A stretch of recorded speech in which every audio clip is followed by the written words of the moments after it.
this time. Yes, sir. Right here in the flagship. My question is, whenever we get candidates that are ready to go to Congress, or ready to assume this role in politics, their morals and values are at the highest standard. And they promise you everything. And when they get there, it seems like that's not the case. Term limits, the elites in Congress, the 530-something people in there plus staff or whatever, they're not subject to Obamacare. They're not subject to the same rules that they're telling us, the public, that we're being subject to. How are we going to turn that around? The term limits was good, but nobody wants to push it. Well, there are term limits and then there are term limits.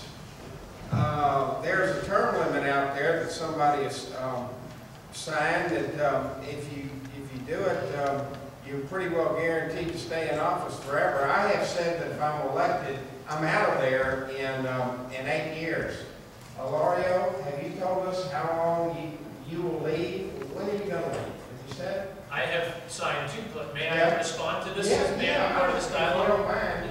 I've done two things, Mr. Crow. The first thing that I did, and I actually did it last year, and I've done it again this cycle, is with a group called the Alliance for Bonded Term Limits. I did a pledge where I bonded the value of my home, that if I break my word and run for more than 6 terms, I lose the value of my home. I chose that number because that was the number of terms that Mike McIntyre swore that he would run for. He's now seeking his 9th.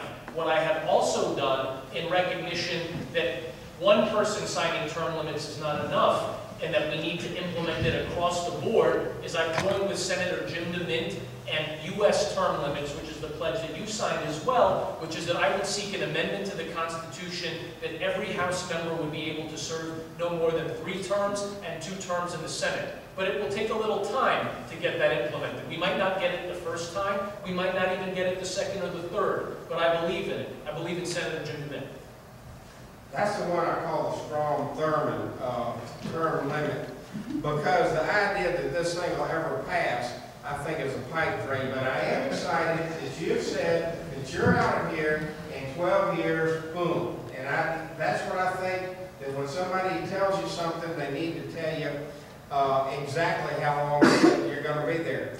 But this thing about money in politics, I mean, you're not going to get anything changed until you get it out of it. And you say the free enterprise system and all that, but the free enterprise system is going to be this military complex and that, and they're going to love that, and they're going to do it. That's why I think that there needs to be a limit on how much money that you spend, and I think that it should come from your own back pocket, and I think that you're going to start getting some changes here if you set a modest amount that's paid by the candidates and forget this free enterprise system for Boeing. Mr. McInnes, that you had a chance to address the question. We're going to let Mr. Rouse. I actually just addressed the accusation from my opponent. I'd actually like the opportunity to speak to the issue, which was how you address the corruption in government, which is something that I'd like the opportunity to speak to, and since I was just responding to Mr. Crow. By the way, I happen to believe that the free enterprise system is the lifeblood of this country and is worth protecting. In fact, frankly, our founders thought so too, which is kind of neat. When you read the founding documents, and you develop a real understanding of the philosophies that go back to Locke, that go all the way back to all of the folks that were involved, not just in the moment of the signing of our Declaration of Independence or even the Constitution, but earlier than that. What are the real origins? Going all the way back to Scripture, the idea that we have free will in this relationship. That's an important one. I think that term limits are an important starting point because we have seen the road to hell is paved with good intention, and yet we have a cesspool, and we know what it is. It's called Washington, and the longer people stay there, the more corrupted and contaminated they get. I have a card here. It's out at the front. I hope you will take one because I believe in a number of things to drain the swamp. Get rid of this idea of a career politician. Get rid of pensions for members of Congress. Get rid of gold-plated health care for members of Congress. And if we really believe we have to cut the budget, then start with the leadership and take a 25% pay cut of every member of Congress. And now we're starting to get things done.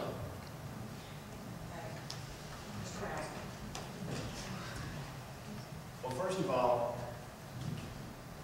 I think it's very, very important for every candidate to be very honest and straightforward with the voters. I've been told ever since I've been involved in politics, when I ran for the state senate in 2008, I remember a fellow came up to me and he said, you know, you're just too honest to be in politics. Maybe I'm a little naive, but you know, I believe in this country. I believe that the principles that make this country great, the principles of free enterprise, the principles of limited government, the moral and spiritual principles that this country was founded on. I believe those principles deserve to survive.